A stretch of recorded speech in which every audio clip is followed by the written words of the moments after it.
Hey everyone, it's Tosai. Welcome back if you're coming back, and welcome if this is your first time. There's an inscription that is often placed near the front door of temples and zendos around the world. I have it here at the refuge, and it's by a guy named Dogen, who's the founder of Soto Zen. And it's short and it encapsulates a lot of what Zen is about, but I want to talk about just a couple of aspects of it today because I think it's actually pretty relevant to what I'm trying to do here. And it begins with, on the great matter of birth and death. All is impermanent, quickly fleeting. And then it continues, awake, awake each one. You have only this life to live. Now there's a lot in there. But what I think is kind of interesting is that last sentence. Saying that we only have one life to live. That's actually pretty familiar to a lot of us, right? This has kind of been part of a cultural touchstone in a way. We hear it all the time, hey, you only got one life to live, just do it. Just do it. This is where we get bucket lists. This is where we get crazy ideas. This is what sends people off to, drive across Central Asia in a 2-stroke engine. It's all of those sorts of, you don't have any second chances, really. You got to get out there and just go, go, go, go, go. And there's a slightly deeper aspect to it, which is, I think, maybe closer to Zen, but it's this idea of to think carefully about who you are and don't waste this time. But what really gets me is in fact the two commands right above it. Awake, exclamation point. Awake each one, exclamation point.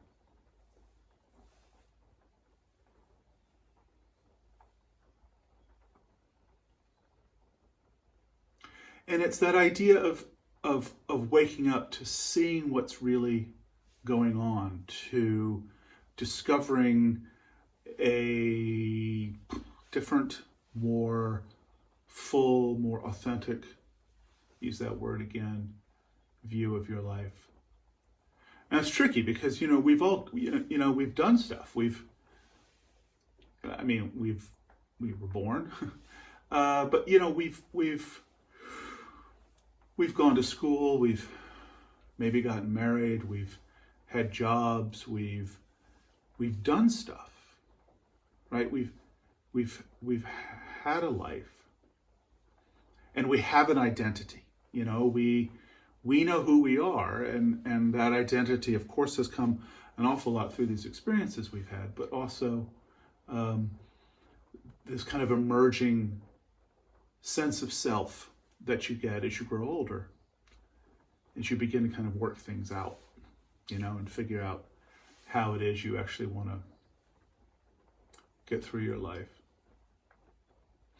And we've had dreams and we've had failures, and all of this is kind of tied together, and we have a history that we can recount, that tells us who we are and why we are the way we are. And we certainly have a future, stuff we want to do, stuff we want to accomplish, stuff we want to make sense of before we die, sort of things. We want to grab hold of this future, whatever this is.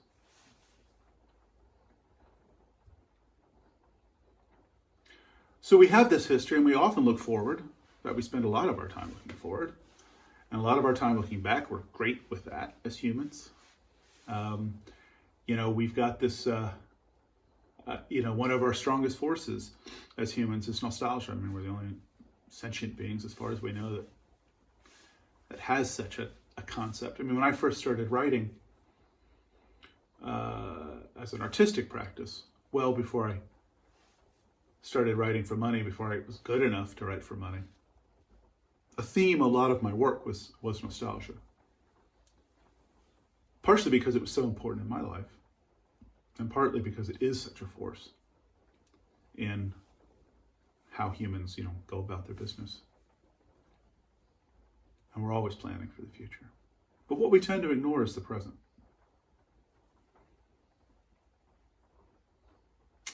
And what Dogen's asking us to do is wake up to the present. To wake up to the real you. Wake up to your real potential. Wake up to the face in the mirror. Not the face filtered through the past.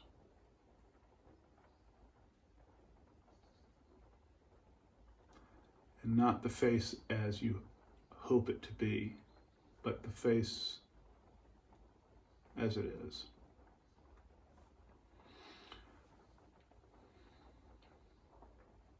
And what gets me about Awake each one, is the liberation it represents. The liberation of the real present. Liberation from the past, from the tyranny of the past.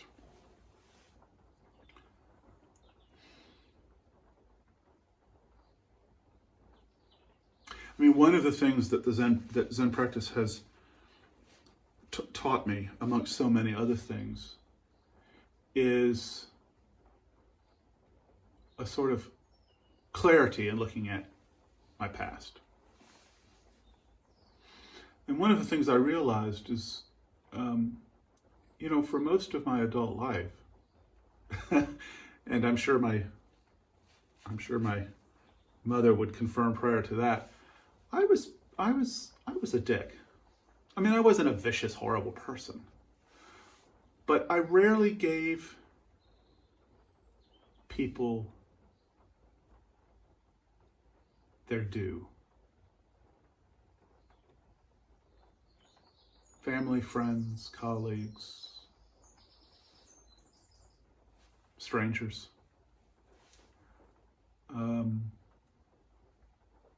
I always thought of them, I think unconsciously, of course, as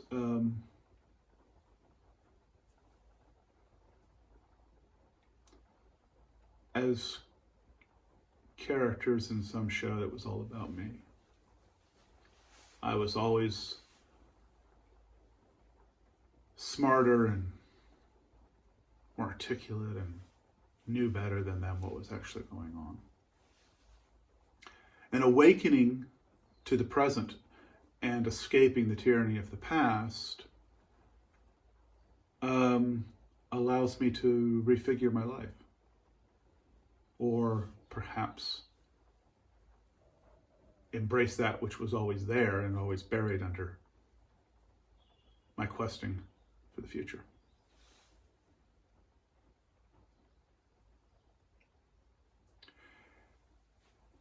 And this liberation from the future, I mean, we're always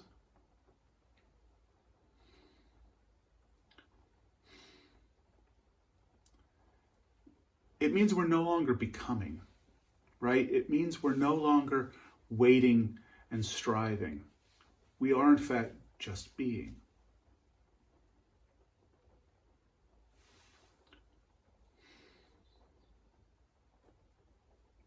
And being is enough.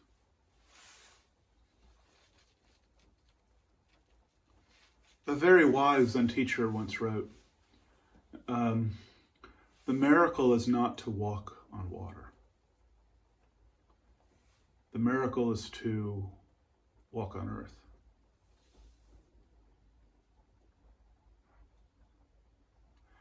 And we're doing that already, every day.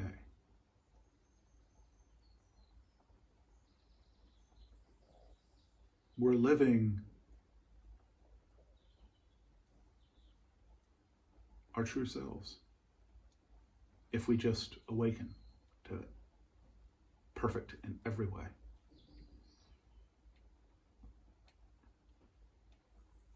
Thanks for spending some time with me today. And until next time, Geshe.